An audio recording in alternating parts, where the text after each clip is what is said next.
All right, well, we do have some participants starting to roll on in. So I want to first say thank you to everyone for coming in and just sharing their knowledge and wisdom. This is our first Black Farmers Roundtable that we are doing here virtually here in South Los Angeles. I'm so excited to really get into the nitty gritty and talk with these three amazing people and these amazing organizations that are doing such wonderful things and changing the food climate here in South LA. So as we all know, I am Adrienne Wilson. I'm introducing myself to those who do or do not know me. My organization is Feed Our Soul, and what we do is we establish a foundation for communities and families to learn how to cook and grow their own homegrown produce.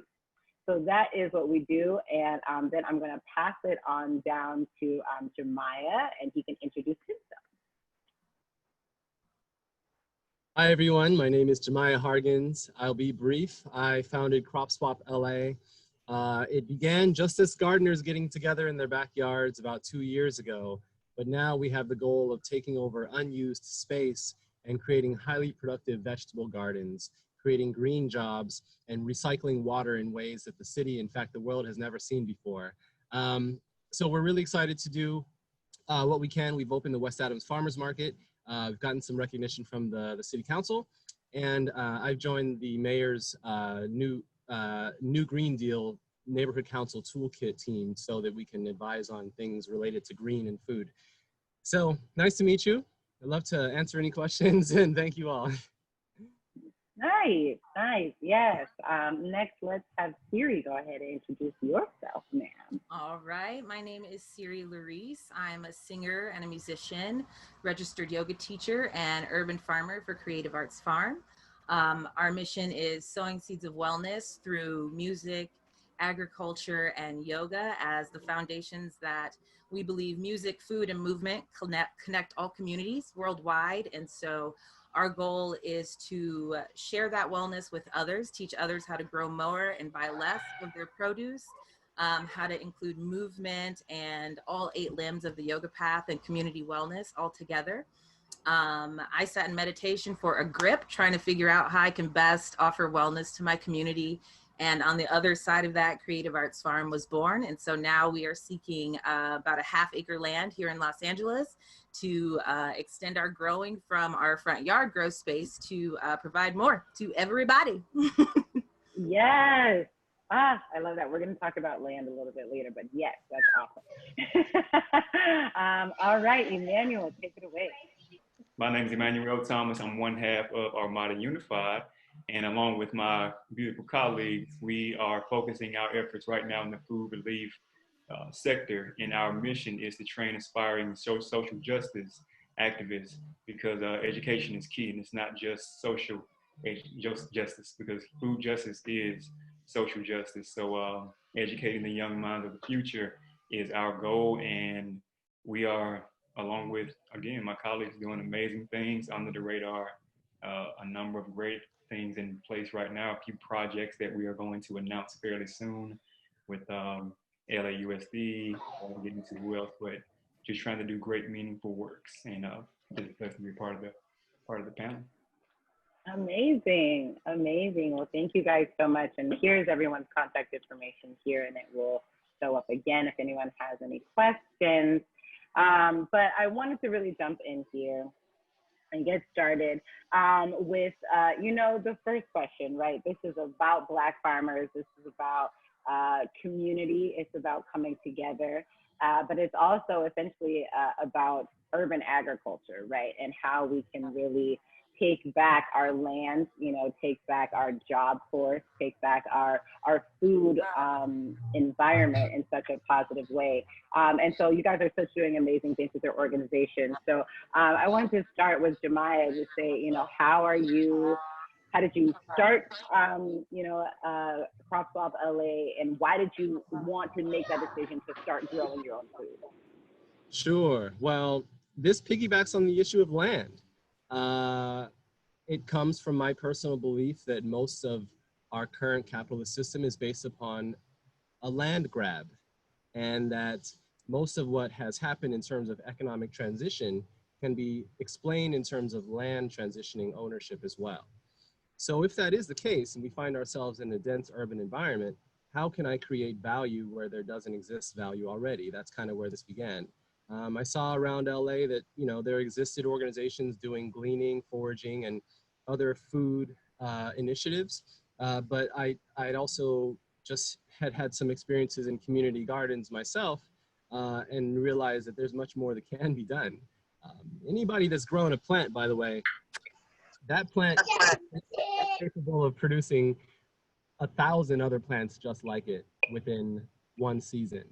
And it's insane the amount of abundance that's potentially here.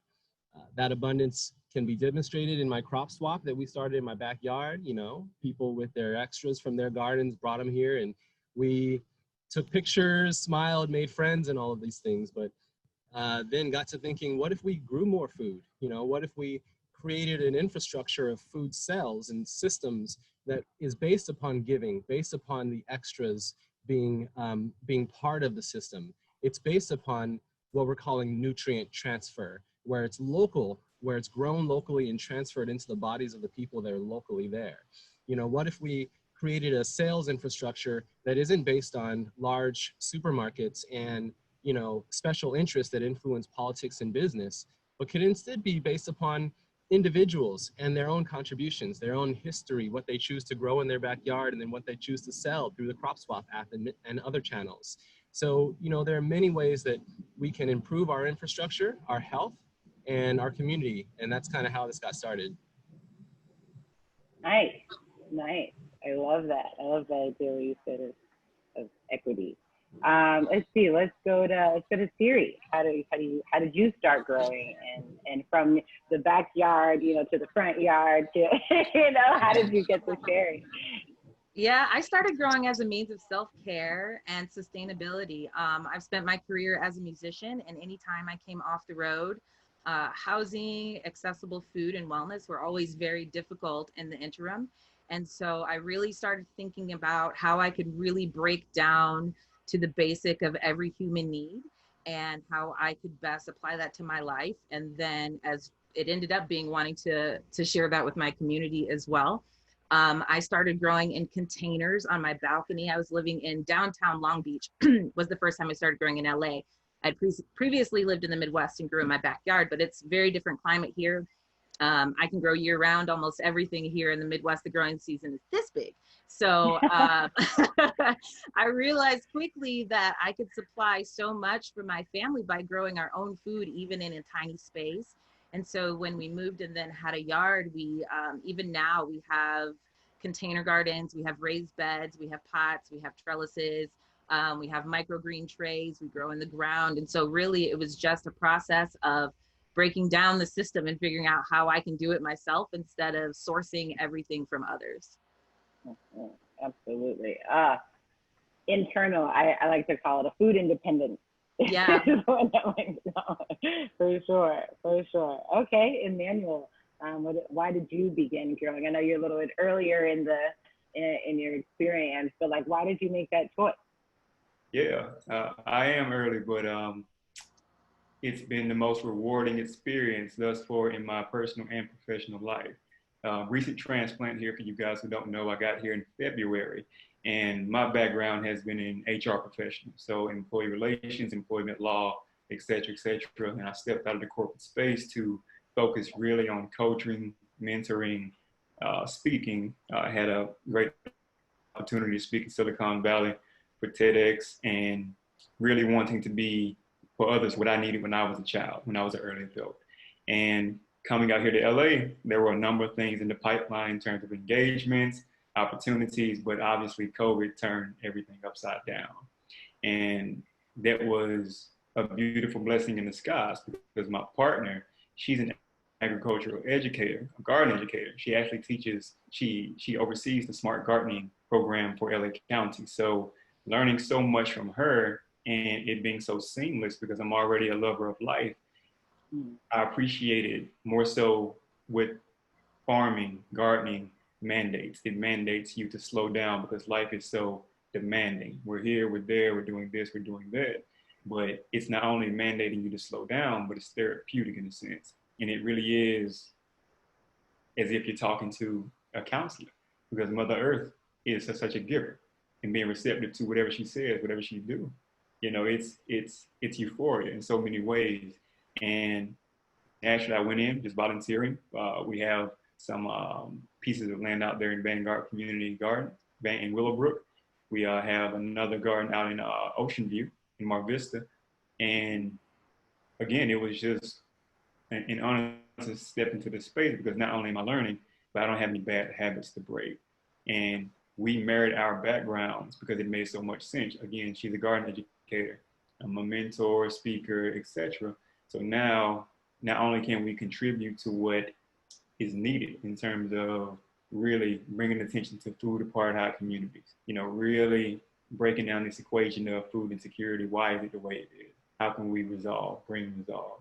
It's just been a glorious experience, because to your point, Adrienne, I'm new, but helping people and healing people through food and through love, that's a universal language. And I'm very fortunate and very blessed to be in this space with you guys. So thank you for, being so receptive to my light, as I bounce off your light.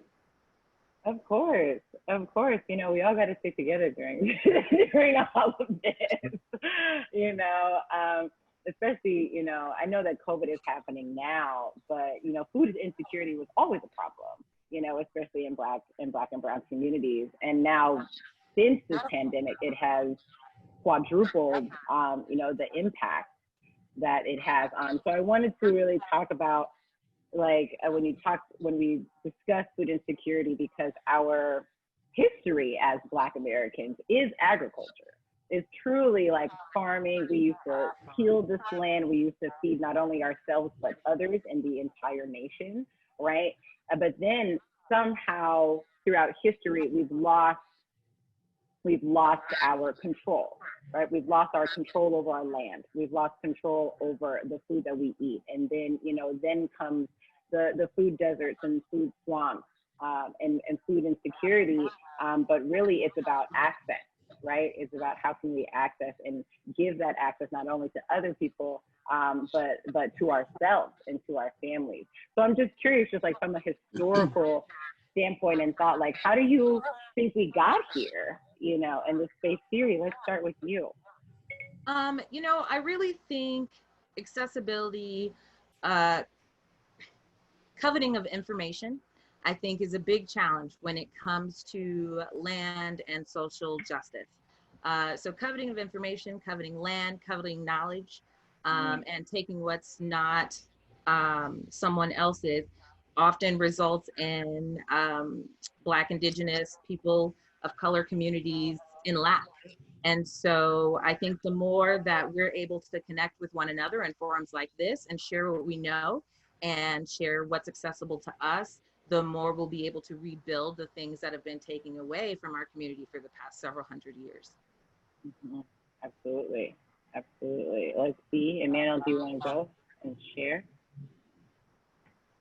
Yeah, it's just, as Siri mentioned, it's just the education and the knowledge, because it's there, but it's hidden for certain people, for lack of a better word. Just like how back in, what was it, the 1920s, 1930s, there were estimated 1 million Black farmers with land. And then you fast forward to the current day, I think it's, if I'm not mistaken, it was 2017 to current day census, it was roughly 50,000 farmers, Black farmers. Yeah. So how did it go? 1.46%. Yeah. So it's the question of what happened, even though we have those answers. Obviously, violence. Obviously, people getting land stolen away from them. Unethical governmental methods. Preying on those who don't have that access to knowledge. So it's a multitude of reasons as to why we are where we are. But again, man, that's why people like us are in this space, to be educators, because the information is there, but it's very difficult to know what you're looking for when you don't have guidance from those who have either done what you're doing or who has successfully managed to do what you're trying to do. And again, with me being new, I'm not new to seeing how America works. And the same things we're going through now, we've been going through for our entire lives. as a Black people, and this isn't to ostracize or isolate, any group of people, but facts are facts. And there's a reason they say history repeats itself. And I always found it funny when I would hear people make the reference, 40 acres and a mule. Well, it's the reason why we as a people are asking for those 40 acres. We're not asking for $1 million. We're not asking for $2 million. We're asking for land, because land is wealth. Wealth starts here first and foremost. But land is wealth. It's generational. Pass it down. Once you control land, you control the narrative. And, not being in tune with that level of information, your impact can only be minuscule, because if you don't know, you don't know. So. Yeah, absolutely. Absolutely. 40 acres and a mule. Yeah. It's like, what was that? Yeah, Jamiah, do you have any thoughts on yeah. this? Yeah. Absolutely. It's so funny. When I first heard that phrase, 40 acres and a mule, it didn't sound like much. It sounded like, yeah, I don't want that. I'm good. I don't need a mule.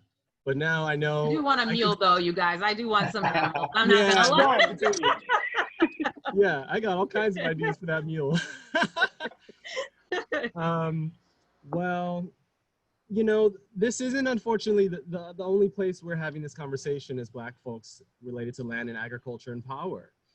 There are islands I visited that I won't mention that have strict Black and Indigenous don't have any power or influence over the land, and that ends up translating into other aspects of our society, of course. I mean, they're on a resource scarcity on an island, and so various power dynamics remain intact from colonial days, with a very set in mind and predictable outcome with resource scarcity. And so in places like South Africa, it's become a hot political agenda of giving land back to those who are Africans, who had it taken away 2 or 3 generations ago violently, or had it taken away with malicious intent, and by simply asking for the receipt of the sale, certain political parties are able to reclaim that land. And so I think, we asked for reparations in the US. I think that's absolutely right. And we should think about it in terms of land and giving it back to those who'd had it stolen away. It's very easy to identify what's happened. And it just takes a little bit of willpower and rightness to do it right. Absolutely, absolutely. And that's so funny. I was thinking about reparations, as you were talking, and that's exactly what I think should happen, is that it should really come into as a form of land, and for us to be able to receive as much, or 40 acres, and what equivalent that would be today, whether we're sharing it amongst families or we're sharing within communities. But I think that is part of the solution, to then regaining our food security, right?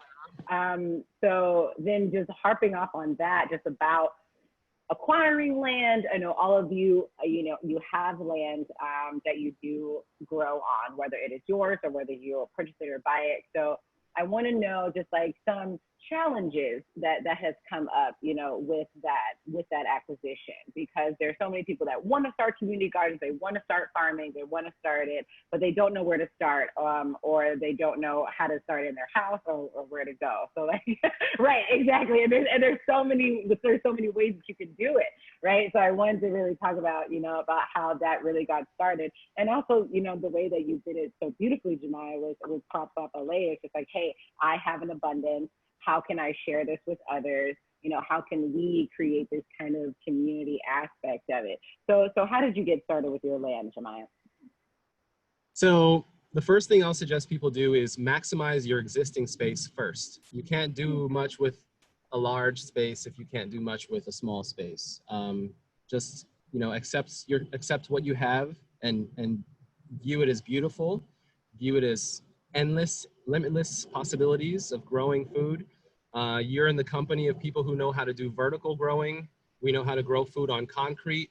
We know how to grow food on rooftops. of course, on your yards, and we know how to grow in boxes that are built and things like that. So there's all kinds of methods. So first of all, maximize your space. And then secondly, if you need to get some other property, the only thing I'll say is very much like limit who's involved in your conversation. All you need to speak with is the landowner. Forget everybody else. There it is. Forget everybody else. I just saved you like a year of work and trouble. And so like people are gonna tell you to go find the council member, get them online. They're gonna tell you, you know, get in touch with like the community, go to the neighborhood council, get community buy-in, or like they're gonna tell you all these things. But forget about all that. Just go to the landowner and get an agreement on paper and say, I have this land, I've got the right to do this on it for this time period, for this price. And have it all lined up with that one person or organization. And then step out and be like, we got it. Because otherwise it only gets tricky because different incentives begin complicating conversations. And you know, we're looking at a number of projects right now, like 6 or 7 of them around LA. And that's the consistent theme I'm finding that works. Just find the one person that can make the decision and, you know, try to tiptoe to them. Don't leave too many trails of what you're trying to figure out. And you'll accomplish your goal. Absolutely, absolutely. Yeah, that's a great point. One person to streamline the process. Okay, so Siri, so you're going through finding land right now. So how does that go? That's right. We are. So Siri. Sorry, I thought you said seriously. Oh yeah. Go ahead, Siri. But also seriously. So for us, you know, we're looking for an urban family farm where we're going to live and work our property. And so we're looking at not a communal growth space, but a familial growth space where we can use it as an education center to teach others how to live sustainably. We currently live in a 200 square foot tiny house. We're partially off grid. We're working towards being fully off grid. We just have to get solar to get that hooked up. And so for us, the biggest challenge is its land access and financial capital. Los Angeles alone has well over 25,000 vacant properties that are available that could be cultivated. And unfortunately, the price tags on those are in the millions. And so most of the communities who can best serve that land can't afford that land. And so our obstacle is finding the parcel of land that allows us to be connected with our community that's not in the middle of nowhere, but is an affordable price that allows us to really serve best. So land access is a bitch.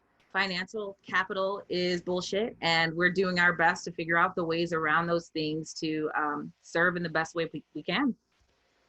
Yeah, that's so difficult because there are so many for lease and for sale signs up, right? You're driving around, especially in LA, and you know, I'm like, oh, there's a building, there's a lot, there's a vacant place, like, and I'm like, if we just utilize this land properly, right? If it wasn't privately owned, right, then we could, you know, be able to feed our communities.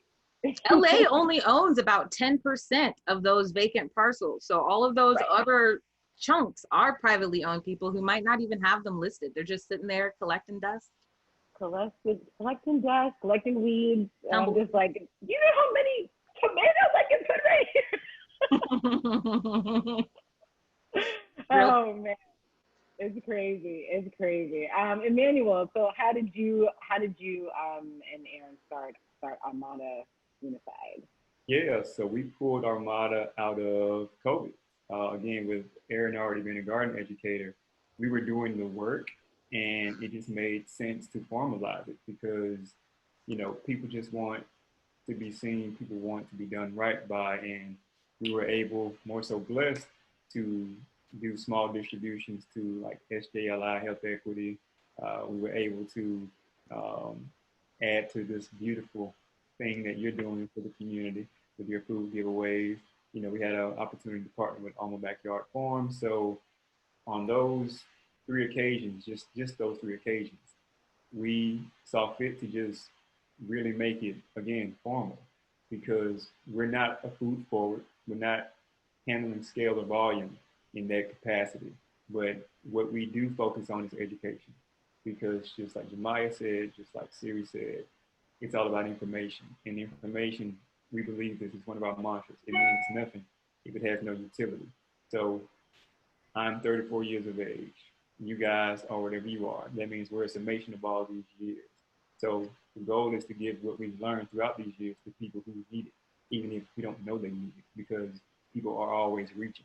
And Armada, again, we're all for collaboration. We're all for, being a partnership, really being a unified front with everyone who's trying to do right by the community. That's why we titled our nonprofit that way. And we were fortunate enough to get picked up by a social good fund. So that's how we started. And as I mentioned a bit earlier, we have a number of projects under our belt. We haven't verbalized them yet to, our following, to our friends like you guys. But in due time, we will make sure we announce those, because it's all about just adding to humanity. Like I have a belief from Horace Mann: be ashamed to die until you have won something for humanity. And oftentimes we see people doing so many great things. We see impactors, influencers, we see these juggernauts, and it makes us feel as though we can't add. It makes us feel this big, and it's really not true, because it's all about sleeping at night. Because if you are just going about life willy-nilly, aimlessly, I find it difficult to see how you're sleeping peacefully at night. But even if you just do one thing that can add value to someone's life, that alone will give you 10 hours of rest, because it's euphoric how you're living in purpose. And we hear people talking about plans. We hear people talking about this and that. But life is about purpose and knowing what your purpose is, because me and Aaron's purpose is to add value and to help others find their purpose in life. So it was easy to start the nonprofit. And I say that respectfully, because again, we're already doing the work, and we have targets, we have goals, we have aims. Now, in terms of the scale, how we're so flexible and willing to pivot, that's the beautiful thing about it, because we're not trying to recreate the wheel. We're just doing what makes sense with the organizations who want our partnership. And we've been very blessed, and again, with extreme humility, we've been very blessed to be in the works in real time with a number of great organizations, with a few pilot projects that we're going to get off the ground. And the reward is not the execution. The reward is knowing that we're doing something that's actually going to help. And that's what it's all about, man. It's not deep. It's not deep like that. But living a meaningful life, that's deeper than rap. Absolutely. Absolutely. And I feel that is a very African concept, I feel. It was historically, we got the idea of, let's say back to back, you walk 20 paces, you walk 20 paces that way, and this is your land, right? And just blocking that off and kind of creating this sectionalism between each other. And this individualism, right? But in true African culture, it's about sharing, it's about community, it's about education, right? It's about bringing people together. And especially the most important thing is bring people together around food, right? That the easiest way to get to learn and to get to know someone is to break bread with them, right? Is to, let's sit down, let's have a glass of wine, let's eat some good food and just talk, right? And I feel like that has been lost in this day and age, just with convenience, just with delivery services, even though they're great and they serve their purpose. But in terms of education, right? I find that when I go out and teach to students and kids, they have no idea where their food comes from.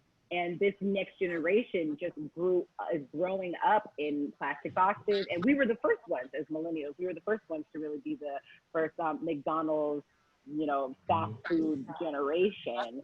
And it has just, come to an extreme. So in terms of education, I mean, I know we all do it in different ways, but how do we change that idea for the next generation? How do we get that education out there, especially during this time when COVID and everything is becoming so digital? It's like, how do we still create the same experience, through this digital platform? So yeah, let's see. I'll start with Siri. Well, I think we're doing it. This is it. I think utilizing these types of platforms, having these conversations. I mean, social media gets on my nerves. I'm not even gonna lie to y'all. Like, it gets on my nerves so badly, but it's allowed this wonderful opportunity for us to connect in a way that we couldn't before. And I think the best thing we can do moving forward is continue sharing what we know, especially surrounding what we're growing. So like, my focus is on growing things that I can easily propagate. So that saves me costs in supplies and in seeds. So tree collards is one of the things we focus on most growing because it has very big longevity. We can grow it year round here in Southern California. It's hardy down to 18 degrees and upwards of like 120 degrees. And I'm in the valley, so it gets very hot. It's wonderful cooked. It's wonderful raw. It grows extra branches that you can clip off and grow more. So it's like the plant that keeps on giving. So my goal is to really cultivate a system of food that we can grow year round, all of the time, and then share that knowledge with others so then they can have that well-rounded nutrition year round as well. Yes. Oh, year-round growing. The way. Let's see. Yeah, it's the way. It's the way to go. And that is really, why I got into hydroponics, because it does have that year-round, yes, capacity, which I think is just going to benefit everyone. Let's see. But Emmanuel, how do you talked a little bit about education, but so I know that you guys teach, but how else are you guys sharing your knowledge? Yeah, to Siri's point, the Instagram first and foremost, because again, even though we're all in this space and sector, there's so much information, it can easily be used convoluted because it's so quick, you don't really know what to look for when you're receiving it. And just slowing down and asking, very specific questions like probing, like easily I can connect with you three and with me, again, being unbiased in so many ways and me being new to this sector in so many ways, I'm not coming in this door acting as if I know it all. But what I do know, I'm very comfortable with that. And to like Siri's point, how she talked about education, you talked about education. I think we talked about it a bit earlier about next generation. It's giving them actionable tools, not only to where they can build on those, but steps into that they can take back to their families, to their parents. Because people, they say this very loosely, but I don't really know how much people feed into it. It's very expensive to eat healthy. We all know that. And it's very expensive, especially coming from, underserved families who don't have that traditional upbringing of this is what you should eat. And this may taste good, but it may not be good for you. Like, it's really shifting paradigms because you don't know where to start if you've never seen it.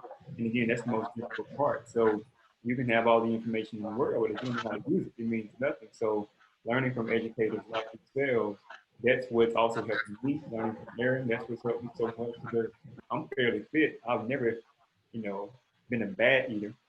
But since I've been here in LA since February, I can already see myself looking different, feel lighter. And even though eating healthy is expensive, that conversation get different when you are, allotted places to grow your own food. Because even though it's not an immediate return, you start to really rewire and build a new belief system of what life can look like in the future because the future is present. It is now. So again, just finding ways to, live within your means and live healthy, it can be done. It's tough and it will always be tough because, the system wasn't designed to be easy. It's just like how people say, like, the system in America is broken. No, it's not broken. It's operating. It's operating. It's operating at its full capacity. It's fully functional. It's actually optimal because again, it was designed this way. So again, now it's about, all right, so let's take the tools out of it now. Let's take the screws out. Let's rebuild it. Because now, we've gotten to the point to where, enough is enough. And we demand change. We close the door, we're coming in through the window. close the window. You know, we wait outside for you. You know, I love that. I love it. Don't catch him outside. Yeah. Gotta see us. Oh man, yes. So, Jamiah, do you have any comments about education? About education, right? Well, at Crop Swap LA, and from my perspective, you know, we will have some educational programming in the future, but right now we're all about action and about demonstrating what we can do. So in my point of view, people are going to see the gardens and the front yards that we're going to put up, and they're going to become curious and then want to educate themselves. So then they'll look us up, they'll see our YouTube channel, they'll see this and that we're going to have. But, you know, it's at least until people can get back in person, right? Like we've been having these crop swaps and learning in person, you know, leveling the playing field, right? We've mentioned how, I don't know if we mentioned this, but, you know, race feels a little different at the crop swaps. Like class too. When people show up, they bring what they've grown, and there's a natural interest in the food, the history, the communion, the thanks, the giving. First is the giving, and that's really what I thrive on. At my front gate, that's where I put extra lemons, limes, and whatever else I had, and you know that started the community aspect of the crop swap. And I said, oh wow, people must really be interested in this food. It's excess to me. Maybe they have something. Maybe I go online. You know, that's how this snowballed. So I love that, you know, we can resort to food as not just a place where community and culture are invited, but also where economically we can sustain ourselves to keep it going. Because traditionally, I'm sad to say, you know, most gardening initiatives I've really looked into that have failed because there wasn't an economic engine behind it. Like a school garden that just died and everybody complains about why, but in truth, there was no one hired to maintain it and no economic benefit to keep that person paid. So, you know, we just have to build in, like my homie said, like Emmanuel says, you know, we have to rework the machines. You know, and while we can, frankly, like think about that machine that we're in and think we have some maneuverability right now, but we know where it's going and we may not later on. So, you know, this is the opportunity where the system's a little bit flexible. You know, there seem to be less regulations around where you can sell the food. I'm not even like concerned. I'm, you know, I think about it, but like people are just hungry. No one's going to stop me. And if they do, like I got a new, you know, it's no problem. And so I think we can act like that. We can move with that confidence. You know, we can move with the confidence our ancestors have placed in our feet. Like when we touch the soil, I promise you 6-7 generations of ancestors come around me and I'm great. And it's natural. I didn't learn that in school. I went to grad school, Ivy League and everything. I didn't learn shit about that. And yet it's something that's so inherent and natural to what I can do. I can grow food, I can share, I can create community, I can create power where there isn't any, and then I can share that power in an economic way. Crop Swap LA is going to be collectively shared and owned and with a profit loss situation with its employees. And somebody mentioned, how do we keep the food local? We're coining what this term is local nutrient transfer.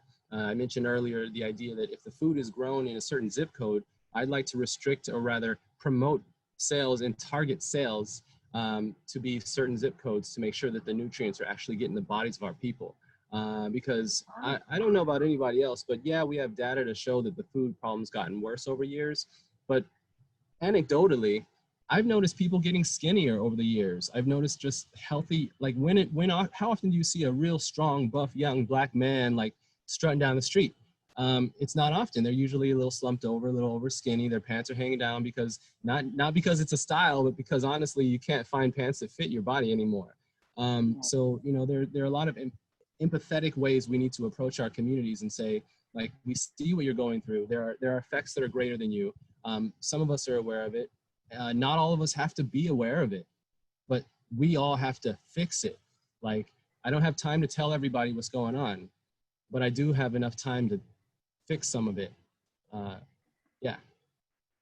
Absolutely. Absolutely. All the things. Oh, yes. I love all those things because there is always a fine line between like, are you malnourished or are you overeating, right? Or is it what you're eating that's making you overweight? Maybe you're not overeating. Maybe it's just the way your body's processing food, right? And it should be said that, you know, that's oftentimes a choice, but it's oftentimes not a choice. Like even the percentage of the nutrients in your organic food has gone down by 70% over the last 70 years, which means if you get an old can of food from like the war times, it's probably healthier than what you're finding in the stores. It's crazy. Right. It's crazy. And that's organic food you're paying extra for. We're paying extra to not poison it, and we get less. I mean, it's just completely upside down. So I think those of us that have the awareness have the right and the timing to move on it. Amazing. Yes, awareness is key. And there's the questions are jumping in this quite Q&A box. So I want to try to get to a few of them as much as I can so that we can get into. But all you guys are saying great things, and I want to talk more. But I want to make sure that the people can get their questions in. So the first question that we have is someone is asking about our integral involvement in leadership as Black farmers into starting local grocery stores. Like co-ops are becoming a big thing, like Sola Food Co-op, Long Beach Grocery Co-op, again, that collective environment. So how as farmers, you know, can we, you know, help in that leadership and in that fight? Go ahead, Siri. I think it's super duper important. I'm a member owner of Long Beach Grocery Co-op. I have been Team Long Beach Grocery Co-op from jump. So I think the importance of Black farmers in that industry is huge, especially if it were possible, I would buy exclusively Black. I want to support my community in the best ways I possibly can. And with most grocery stores being white owned, or non-people of color owned, it's really hard for Black businesses to get started. So as a Black grower, you better believe that's going to be the first zone I'm going to see if I can assist and support. So hell yes, Black growers have got to be involved in that conversation without question. Whoever said snaps, I'm with you, snaps. I saw that in the chat. Yes is the answer. Yes, indeed. How do you feel, Emmanuel? I'll be very, very frank. I concur with Siri. Her answer was short, sweet, to the point, and there's nothing that I can say that can trump that. So, way to go, Siri. Yeah, absolutely. I think we all could. Jamiah, do you have any comments? Yeah, I'll just add, because I'm team co-opportunity, I guess, if I can say that, because they've actually sponsored us with a little roundup thing where they round up the pennies at the register for us. It got us a few grand, so we're really excited about that.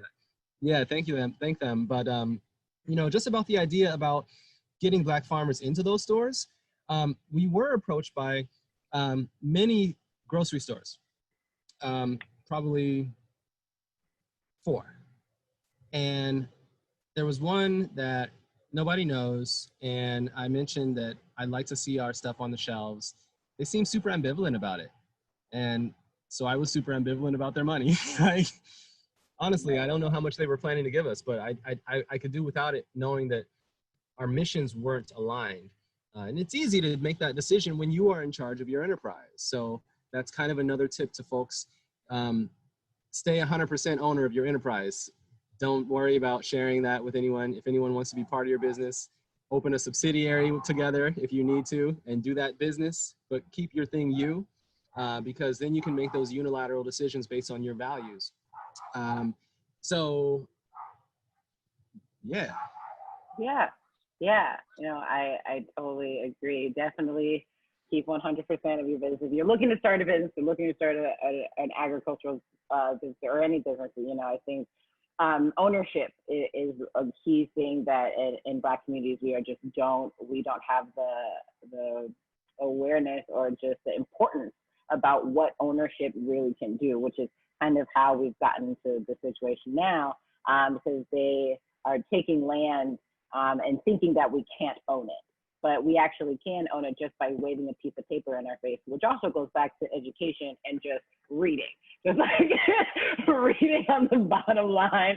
And it's like, and there are so many great educational tools now. There's YouTube. People are trying to go out there and really kind of make education fun in so many different spaces, but there's nothing beyond just like picking up an article, picking up a book, and just like learning about your community, learn about your environment, learn about the space around you, so that you can, you know, be the best person that you can be, and also contribute to your community and impact your environment effectively. That's a side note. But anyway, let me just go to another question. Someone says, what are squatters' rights in LA? And could you start using a vacant land to improve and claim it and make it into agricultural space? Has anyone like taken land without asking permission? Yeah, obviously I haven't, but with that, you can love one's, you know, optimism and thinking that it's that easy to just do. But obviously there is more than enough liability around that, and that water can get very muddy. A great book that I started reading, and it's very light being read, was a book written by a young lady named Novella Carpenter. She started a farm up in Oakland, and the book is called Farm City. And this book, in a sense, tailors into that question, whoever asks that question, because it goes into the conversation of taking ownership of vacant lots. Another good book that my partner and I are reading is The Urban Farmer by Curtis Stone. And he talks about that very question. And it's really obviously asking the right questions, getting those questions to the right people, and not really trying to break down the science of how it should look, but you really tailor the science to you, because your mission and your movement will always be you. And I love how Jamiah talked about ownership, but talked about when you are your owner, you can maneuver through these conversations how you choose to, because what we're seeing alone, and I know you guys have experienced it also, the opportunities will come. And when you offer something of substance, it really is undeniable in a sense. But staying true to your morals, your mission, your values, your ethics, to the point to where they're religion. And when you are in partnership or in collaboration with people, if it's not in alignment, like you might have said, even if the opportunity is really speaking volumes, it may not be the best thing, because then you're sacrificing your morals just to capitalize on the opportunity that actually may burn you in the end, just because it seems lovely on the surface. So yeah, just digressing, just wanted to give Jamiah his kudos and you your kudos for piggybacking off of what he said, because it's a lot that's going on in this very nebulous state that we're in. So just staying your course, and we believe that slow is fast, because slow will always keep you safe, and fast will always get you in trouble, because you know every opportunity is not your best opportunity to entertain. Right. Sorry, I'm answering questions. Any thoughts? Any thoughts on that, Jamiah? On squatter rights, I'm with everybody else. Like, I don't like putting things to chance at all. Also, it's kind of like you begin that approach with the wrong spirit in a way. It's your choice if you need the land, but to me, spiritually, you begin it with a conflict, and I don't want that in my soil. Let's see. Oh my gosh, there's so many. But there's a lot about centering just around gentrification. And how do we, you know, if we plant these Black-owned farms, you know, in our neighborhoods, because we're like, these are Black-owned communities. But then if, you know, the wave of gentrification happens and then our community is pushed outwards, how do we continue to access and grab back, you know, to our communities if they're not in our surrounding areas anymore? Because that could be a possibility, because, you know, Leimert Park, Baldwin Hills, you know, Inglewood is all becoming mixed, which is great. You know, it is great in some cases, but it's also not great in other cases. And so how do we, you know, use our platforms, you know, to kind of, you know, fight gentrification in their best way? Any thoughts? Not it. No goes, no. That's just an uphill battle. To Siri's point, man. Like, you know, those questions. That's when you get into the conversation of, getting in touch with public officials. Getting in office. Those types of spaces, because it's a reason that this information is public, but you can't find it. I'll just say that. Yeah. And the questions around battling gentrification, is that what I heard? Mm-hmm. Yeah. Well, Crop Swap LA has a solution for that too. I'm not kidding. So basically, I realized that, with the front yards that we're gardening, we're going to offer a percentage of the revenue to the owners. And that's just for giving us the water and the space. So those who were just, fighting to stay in their house might have an extra like $7,000 or something like that every year, just by letting us be there. And so that's a small example. There are other versions we're plotting out where the homeowner can be participating with the growing themselves, can learn from us how to grow the right food and harvest things every 4 weeks with a specific growing system that we're employing. And so it creates a revenue generation opportunity. Really, it's really about business developing. And we haven't called it a business development branch, but it's the idea that this person works with our equipment on their own property, grows expert food, delivers it on reliable time to our sales channels. It's just remarkable that we can create, home jobs for people, not just with fresh vegetables, but also derivatives from those. So jams, jellies, hair tinctures and oils, things like that from natural things that we have access to. The possibilities are endless to brand and create your own home business, your own family home business. Get your kids involved, right? I have a daughter. We haven't talked about kids yet. Half the day, I don't know what to do with her, and I don't want to put her in front of the screen. I'd really love her to get out here and learn how to harvest some things. She's 3. But anyway, just to say, like, she's almost there. She's almost there. The possibilities are endless for what we can create for ourselves. Gentrification is not something being done to you. This coming from someone being kicked out of their rental home probably twice in their lives, and that's understandable due to developments and gentrification. It's just I wasn't aware at the time that I could have been growing food in my lawn, had enough money to buy the home, and I wouldn't have been kicked out. So that's simple. We have the ability to fight back. In fact, we have the ability to flight back. Yeah. Oh, I like that. Fly over the obstacles. Let's just spread our wings. I love that. Yes. I mean, and I agree. And I know we didn't talk too much about kids as the next generation, which is definitely where I work in. But this has been incredible. There are still a few more questions, but I know that we are running out of time. So I want to let our panelists be able to share any last minute information, any last minute thoughts about anything they want to share with the community, and then we will wrap this up. I'm going to put up this information so you guys can see, but let's start with Emmanuel. Oh yeah, first and foremost, to everyone in attendance, thank you for your time, and whatever it is you see in your mind's eye in terms of what you want to do, whether it be starting an LLC, starting a nonprofit, whether it be staying an independent contractor, but just add value to someone else's vision. Just believe you can do it. And we talked about purpose a bit earlier. Understanding your purpose and understanding where the best allocation of your time is meant to go is critical, because time management is a skill that is to be developed, and most people don't have it. So always know that whatever you're doing, you take care of things, but you can't get time back. And I mentioned earlier, like, you have to be able to sleep at night, and you're doing good work, meaningful work, and you're living in your purpose. Life really does begin to bend towards you, and simplifying life should always be the goal. So best of luck to you. Amazing blessings. Jamiah? Yeah, so a couple last words. I was going to type the idea about how do you inspire people that aren't passionate yet? And I would just encourage you to not worry about them. In fact, it's strategic.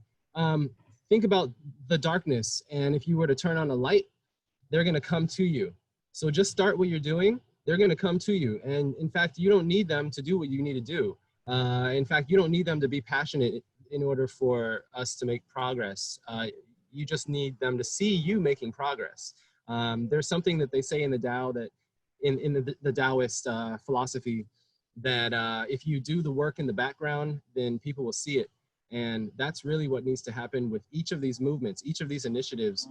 Everyone's excited. Everyone is going to publish something about things, but what really matters is those one-on-one conversations, getting things signed on agreements, getting resources lined up. This is you in the background. We just won the LA 2050 competition. We're really thankful and really grateful to our whole team of volunteers and everyone that pulled it together. Yes. Thank you. But I will say, I wrote that grant on the last night it was due because I knew no one else was going to do it and that I'd miss another year. And so I sat up that night and I said, I'll do an all-nighter, like I'll figure that out. And I plotted it out, the whole budget, the whole timeline, everything had to make sense because this was going to the Goldenhirsch Foundation and everyone else in LA might see it. But I knew that that's what it took, that one-on-one in the darkness, figure it out for yourself, get the plan as far as you can before you say anything to anyone else, because your agenda is what you see. Your vision is very unique. I think there's an expectation that others will understand your vision and go with you. But in truth, your vision is so unique. So trust yourself and do the work in the background. I love that. I love that. All right, Siri, close it out. To co-sign on Jamiah's statement, absolutely stay on your shit and do your shit. Your thing is your thing. And like truthfully, everything is unique to you. And even getting started in our farm journey, I was so scared for so many reasons to share, even though I spent 5 years on my business plan and I spent 5 years on my financial plan and I know where every dollar goes and I know how much money we have to make in our first year to survive. And so I'll say, do your legwork and also lead by example. People will absolutely be drawn to your light if you're willing to share it. So just lead by example. Absolutely, absolutely. I love all of these things. And again, you know, people are asking, are we going to do this again? I would hope so. I would like to. I think that, you know, there's so many. We just scratched the surface of what, you know, the Black farmers are doing now here. But I do want to thank you all so incredibly much. You guys are doing amazing, amazing things here in LA. You inspire me to continue on this journey. You inspire others to do, you know, what they're doing. And, you know, to everyone who wants to grow, wants to be a girl, you know, reach out to them, talk to them on Instagram. You saw their emails. I can share it with everyone because we all really can do this together. It really is just about, you know, everyone doing a little bit, everyone putting in their part. No matter what your skill is, there's something that you can contribute into this world. And so let's do this together so that we can thrive, we can prosper. So follow everyone, share, donate. If you have, everyone has donate things, donate links on their Instagram and websites. If you feel passionate about it, share it. You know, put your money where your mouth is. Donate to all these causes. They're all doing amazing things. And, you know, let's keep planting, let's keep growing, and let's keep feeding the people, you know. Thank you guys so much. This was awesome. We will definitely connect soon. I'll talk to you guys later. Awesome. Thank you too. Thanks everyone. Wow. The whole crowd stuck around. Everyone stuck around. Amazing. Thank you so much. Guys. Thank you, everybody. Bye, guys.